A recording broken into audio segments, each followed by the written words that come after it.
नमस्कार। दिव्य होम से मैं फाल्गुनी आप सबका हार्दिक स्वागत करती हूँ। मेरा दिव्य परिवार सुरक्षित है, पॉजिटिव है और भगवान सदाशिव की कृपा उन पर अविरत बरस रही है, ऐसी शुभकामना के साथ आइए शुरू करते हैं आज का वीडियो। आप सबको पता है दर्शकों कि सावन महीना शुरू हो रहा है। मेरे गुजराती मित्रों और दर्शकों के लिए ये सावन मास 2 दिन के बाद शुरू होगा, यानी कि कल से। और जो मेरे गुजरात के बाहर के दर्शक हैं उनके लिए सावन महीना ऑलरेडी शुरू हो चुका था, उनके 15 दिन चले गए, अब शुक्ल पक्ष शुरू होगा। तो दोनों दर्शकों के लिए आज का जो वीडियो में मैं एक अद्भुत स्तोत्र और के बारे में बात करने वाली हूँ। तो इससे पहले कि हम चर्चा आगे बढ़ाएं, रोज की तरह मुझे कमेंट बॉक्स में ओम नमः शिवाय लिखें और मेरी चैनल को सब्सक्राइब करें। दर्शकों, आप मुझे कमेंट में ये भी लिख सकते हो कि क्या मैं जो ये स्तोत्र की साधना आपको मैं बताने वाली हूँ इस वीडियो में, क्या आप वो साधना करेंगे? यदि करेंगे तो कब से करेंगे, उसके बारे में मुझे विस्तृत जानकारी दीजिए कमेंट बॉक्स में। याद रहे दर्शकों, लाइक, शेयर और सब्सक्राइब करना बिल्कुल मुफ्त है। आइए जानते हैं इस वीडियो में रुद्राभिषेक साधना के बारे में। सावन के महीने में, स्पेशली सावन के महीने में भगवान सदाशिव की कृपा पाने के लिए रुद्राभिषेक स्तोत्र की साधना अत्यंत फलदायी है। ये रुद्राभिषेक के जो 11 मंत्र है, उस मंत्र का प्रयोग भगवान श्री कृष्ण ने अर्जुन को बताया था। श्रीमद् भागवत महापुराण के अनुसार महाभारत के द्रोण पर्व में जब भगवान श्री कृष्ण ने देखा कि द्रोण की शक्तियों से आहत होकर पांडव सेना में एक के बाद एक योद्धा मृत्यु को प्राप्त हो रहे थे, तब भगवान ने श्री कृष्ण ने अर्जुन को रुद्राभिषेक साधना के बारे में बताया, जो एक रात में सिद्ध हो सकती है। हम जैसे सात्विक साधक के लिए ये साधना हम दिन में भी कर सकते हैं। ये रुद्राभिषेक साधना भगवान श्री कृष्ण ने उसको 11 मंत्रों के द्वारा दी है।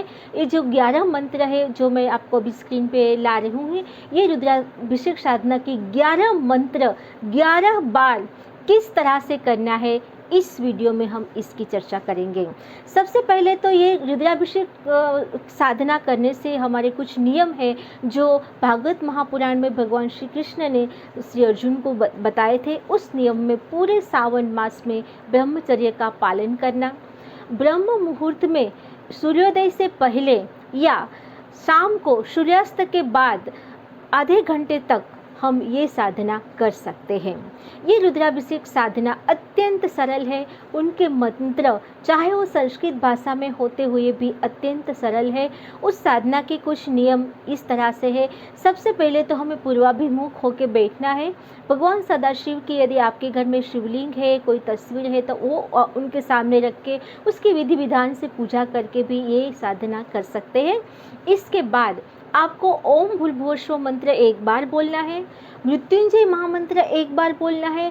मृत्युंजय महामंत्र बोलने के बाद आपको बोलना है, मृत्युंजय महादेव त्राहि माम शरणागते जन्म मृत्यु जरा व्याधि मुच्यते कर्म बंधनात्। ये बोलने के बाद आपको संकल्प करना है, हाथ में गंगा जल रखे।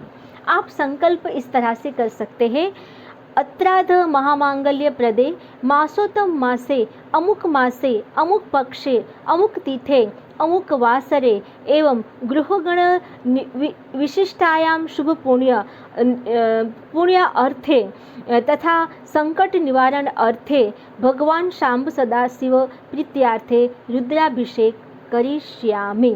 ये संकल्प आपको आपका नाम, गोत्र आदि बोलने के बाद करना है। इस संकल्प में मैंने जो अमुक मास, अमुक तिथि और अमुक वार बोले हैं, उसमें कोई भी मास में वैसे तो ये साधना सावन मास से शुरू होती है, बाकी के दिनों में भी आप करें तो उस जो कोई मास चल रहा है वो, जो कोई तिथि चल रही है वो, और जो कोई वार से आप शुरू कर रहे हैं वो, इसका आपको मेंशन करना अत्यंत आवश्यक है संकल्प में। वैसे सावन के शुभ सोमवार से ये साधना शुरू कर सकते हैं, सावन के पहले दिन से भी ये साधना आप शुरू कर सकते हैं। इस साधना की सावधानियाँ ये है कि इनको आप एक ही टाइम एक ही आसन पे करें, यानी कि आपने यदि ब्रह्म मुहूर्त में सुबह 4 से 6 के बीच में की तो हर रोज़ वही करें, आसन एक ही लें। साधना करते समय आप यदि सफ़ेद वस्त्रों का प्रयोग करें तो अच्छा है, वरना आप कोई भी साफ सुथरे वस्त्र पहन सकते हैं। ब्रह्मचर्य का पालन करें, नाखून बाल आदि ना काटें, सात्विक आहार करें। भगवान सदाशिव इतने भोले हैं कि आप कोई भी भोग लगाओगे तो वो सारे भोग ग्रहण करेंगे। आपके घर में शिवलिंग है तो दूध मिश्रित जल से उसको शिवलिंग में अर्पण करते हुए धतूरा, बेलपत्ते, सफ़ेद पुष्प आदि भी लगा सकते हैं। अब ये साधना से क्या फ़ायदा होगा मैं ये बता रही हूँ। सबसे पहले तो ये साधना करने के समय आपको पता है अर्जुन जब संकट में था तब भगवान श्री कृष्ण ने ये साधना बताई। हम गृहस्थ के लिए ये साधना के लिए यदि हम पुत्र प्राप्ति चाहते हैं तो चावल से, धन वैभव चाहते हैं तो बेलपत्तों से, आयुष्य के लिए दुर्वा से, अलग अलग छोटी मोटी कामनाओं के लिए तिल से, रोग मुक्ति के लिए दूध से तथा राजयोग के लिए धृत धारा से यदि हम 11 अभिषेक भगवान श्री सदाशिव को अर्पण करते हैं तो हमारे घर में आने वाले कितने भी संकट हो, सारी ग्रह बाधा, नाड़ी दोष, ग्रह दोष, प्रेत दोष आदि सारे दोष खत्म हो जाते हैं। व्यापार में वृद्धि होती है, घर में समृद्धि बढ़ती है, बच्चों में अच्छे संस्कार आते हैं तथा पूरे घर में सकारात्मक ऊर्जा का वास होता है और वो घर न रह के दिव्य होम बन जाएगा।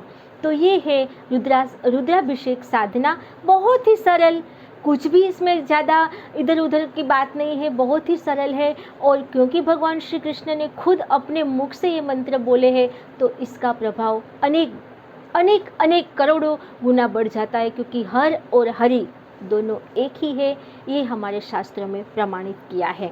उसके जो प्रथम श्लोक है ओम नमो भवाय शर्वाय से लेके उसका जो 11वां श्लोक है एवं स्तुत्वा महादेव, इस सारे 11 श्लोकों को 11 बार जिस तरह से आपकी जो कामना है, जो मैंने अभी आपको बताया, उस तरह से आपको शिवलिंग पे अभिषेक करते हुए ये मंत्र बोलने हैं।